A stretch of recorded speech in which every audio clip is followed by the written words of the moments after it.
Wow, we're reminded once again, many voices, one community. We've talked a lot today about artificial intelligence because you want to hear about it, because we're concerned, we're inquisitive, we want to know more. So we're about to hear from a cross-sector of experts on the discussion of artificial intelligence in your workplace. Please welcome to the stage Glenn Nye, President and CEO of the Center for the Study of the Presidency and Congress, and another esteemed panel. Glenn?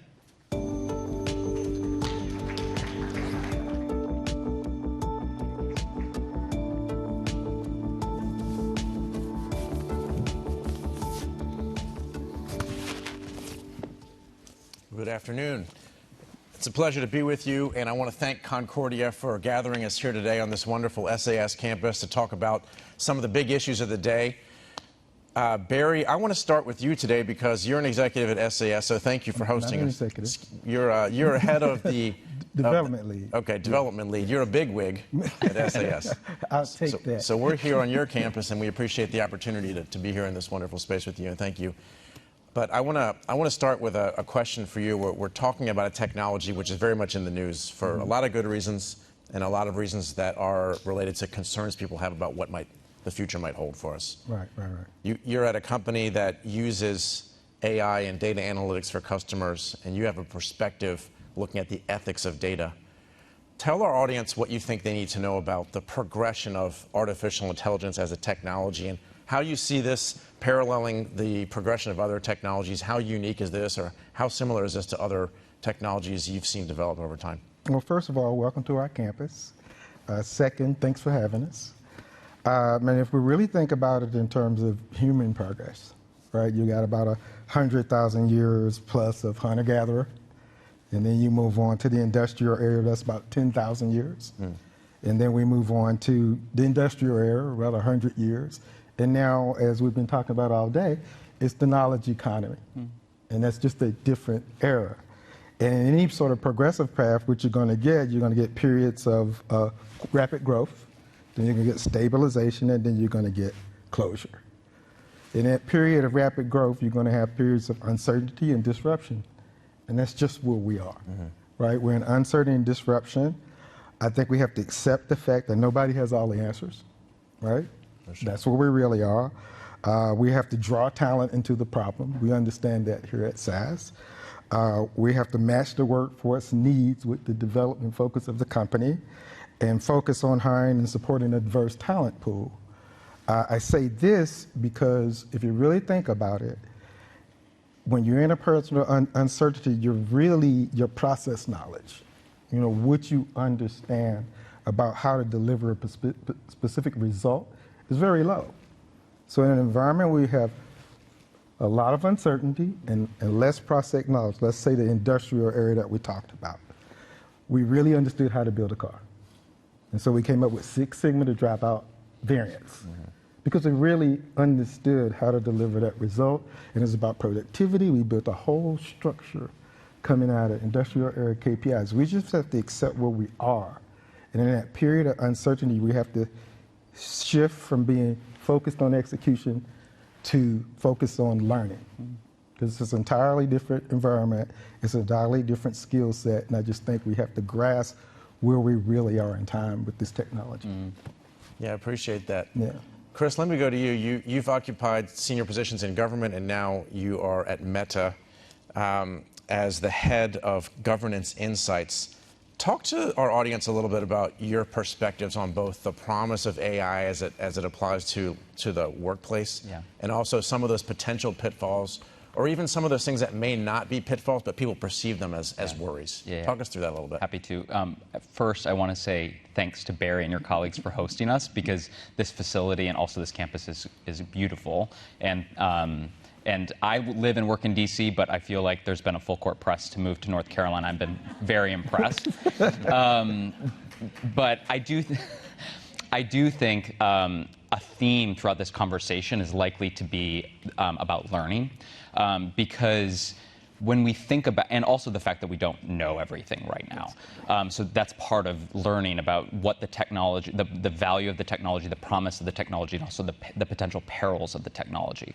So when you talk about the promise, Glenn, we get so many different estimates about how generative AI in particular, AI has been around for a long, long time, but generative AI is kind of what's making the news now. We see so many different estimates. We see so many different speculations about X amount of trillions of dollars are going to be added to the economy because of generative AI. We get estimates from consultancies of X amount of workers or percentage of the workforce is going to be displaced because of generative AI. And I think when we want to focus on the promise, it is likely more valuable to focus on the more immediate use cases of how generative AI actually is enabling people in a tangible way to do their work. And so I'll just outline a couple that we have seen through our research. First is around customer service. What we understand to be the first ever study of generative AI in the workplace over the course of a year between MIT and Stanford. It focused on following 5,000 customer service call center agents and documenting their work as they engage with customers, but they were provided a generative AI chatbot. What it found was that they were far more productive at their jobs, and also customers were happier with their experience. So it created a virtuous cycle where those call center service agents were more productive, and also the customers were happier in the end. Another example I would note is around thought partnership. A study between Wharton, Harvard, and MIT followed 750 BCG consultants who were tasked, there was a control group, but a group of them were tasked with coming up with different pitch ideas to a client, coming up with different product ideas. What the study found is that the consultants that actually had the generative AI assistants were able to produce faster and better ideas to pitch to clients. So again, kind of an enabler. And then I also think it's really important that we talk about in the workforce our feeling professions and our teachers. People in the workforce that are often subject to burnout. What we're seeing through our research is that generative AI can be a really potent tool for them as well. Our understanding and estimates that we have read are that about 40% of teachers in the US are using ChatGPT every week to inform their work and help them prepare. To cut down on administrative load. And also there's indications that therapists or mental health volunteers can actually produce more empathetic results by working with the chatbot when discussing patient care. So I think it's a long answer to your question, but I think what is most valuable in terms of the promise right now is actually focusing on the practical use cases that where generative AI can actually be an enabler right now. There's obviously apprehension, and I think that there's a lot of reason for valid concern. What we have noticed is a significant disparity between the C-suite executives that are really, really excited about generative AI and the employees that are really apprehensive. And so I think grounding in practical use cases of how that technology can actually enable people to do their jobs better and smarter is the way to focus on the promise right now. Yeah, I appreciate that. Barry, picking up on that theme of kind of the promise and also the fear from some of the folks in the workforce about jobs being replaced or other negative impacts, it feels like a lot of what will determine the outcome here is how well we as a society, businesses, workforce adapt to this technology as it comes more and more into the fold. Exactly. How do you see that playing out? Exactly. So in a data ethics practice, our kind of ethical AI framework for governance, we have oversight, we have platform, that's the software, we have control, think about that as governance, and we have culture, and that's what I'm responsible for. Right. Okay. Now, anybody that has any background in culture, you know that it takes culture a long time to change. But the things that we have to develop, a lot of leaders here, I saw the list, is we have to develop an adaptive change culture. That's key, that we have to understand, and that's why I set things up like I set them up, is because we have to understand when we don't have a lot of process knowledge about how to attain a result, the culture needs to change to adapt to change. So I wrote a few things down here. So if you organize the Hicks soup versus organize to learn, when you're hiring, right, you want conformers and rule followers if you organize to execute. But if you organize to learn, you want problem solvers and experimenters. Let's say something like training. You're learning before you're doing. You're learning from doing. So I could go down this list that I just kind of collected here. You have, if you're talking about goals, you're trying to drive out variance, so you're using variance to analyze and improve.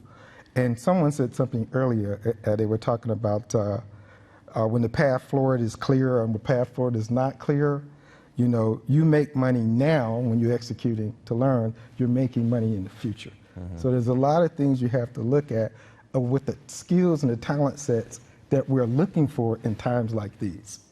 And it's fundamentally different. If you imagine, if you have children, I have children, when you first come into the world, you're learning, you're experimenting, and that's where we are in this technology. We have to just accept the fact that we don't have all the answers, and the type of skills we need is more of in a learning mode.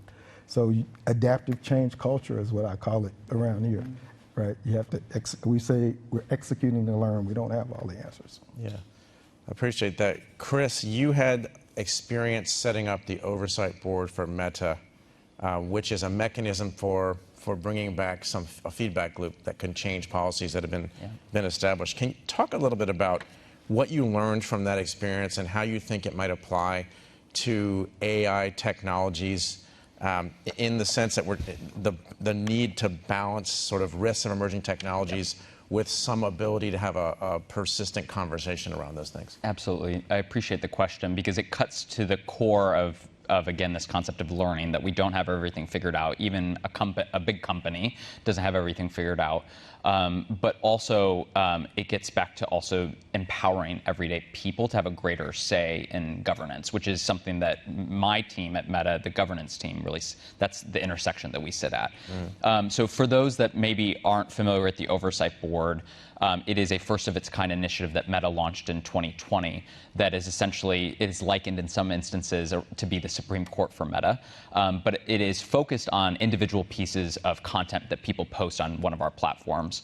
And in this instance, if we take something, Glenn, if you post on Facebook today, I hope that you're a user, but if you post on Facebook and we take your post down and you disagree with our decision, you actually now have recourse over the company by taking it to an external body that we set up that has independent and binding authority over us. And so it is a recourse mechanism or a redressal mechanism where you actually can appeal to an outside body. We think it's a really important element of creating an opportunity for the users to be heard and to create checks and balances and power structures.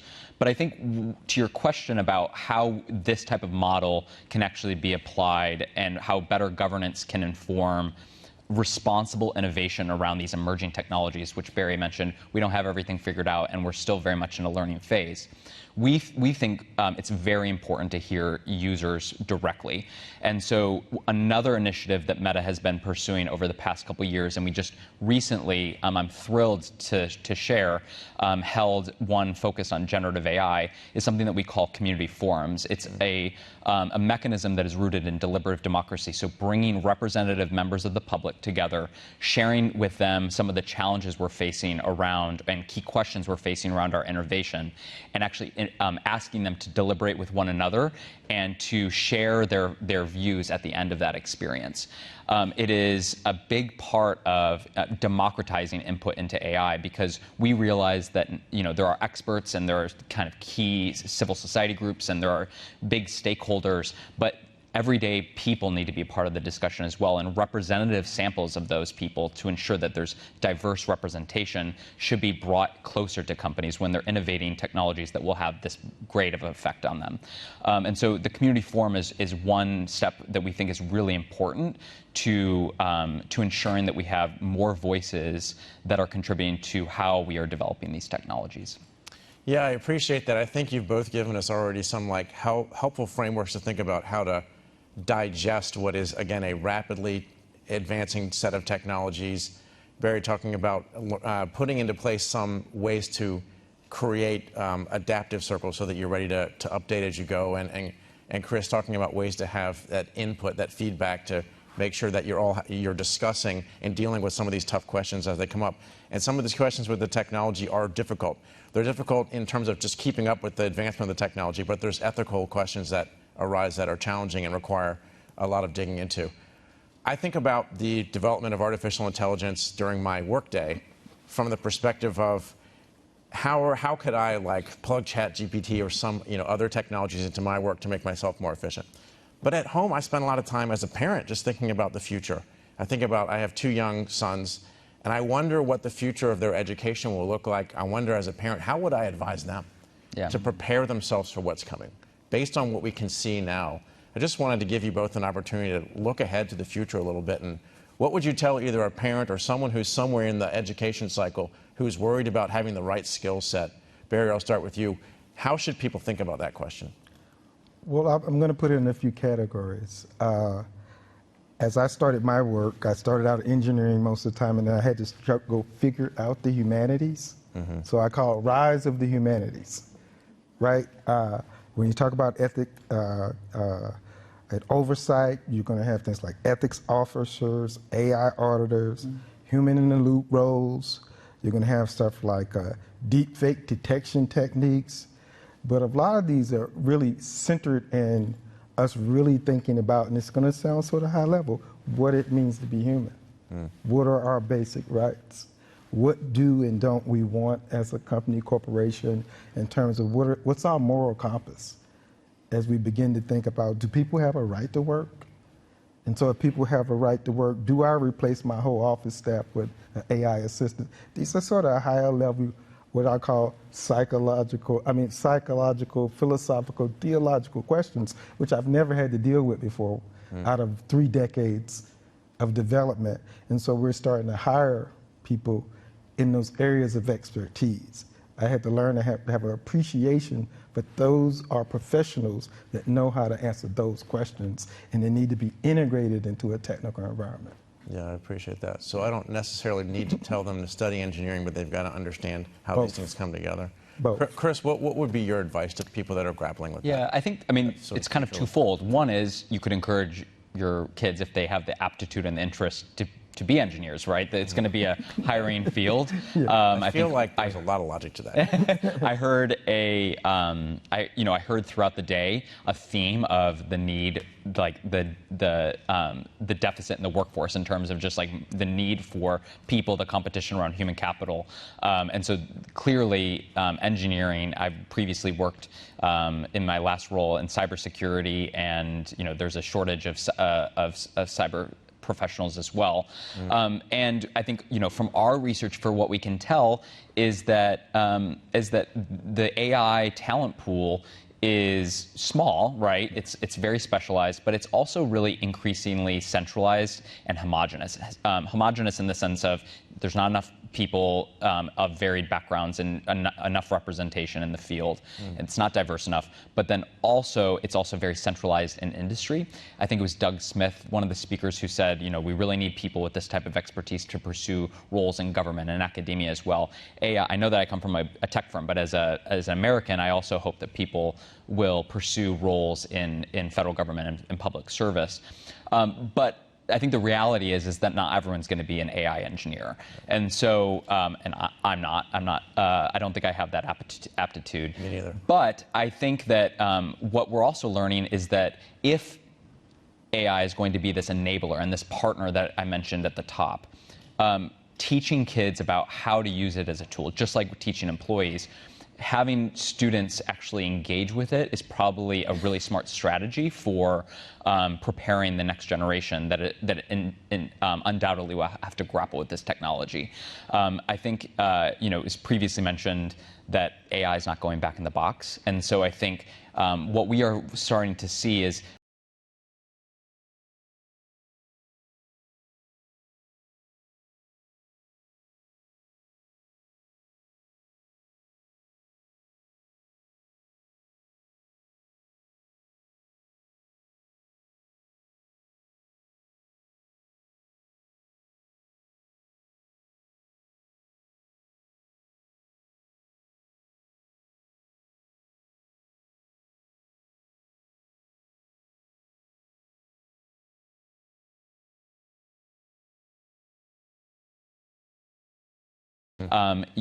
use it to sharpen debate skills around argumentation, have it impersonate a historically important figure and actually interview it.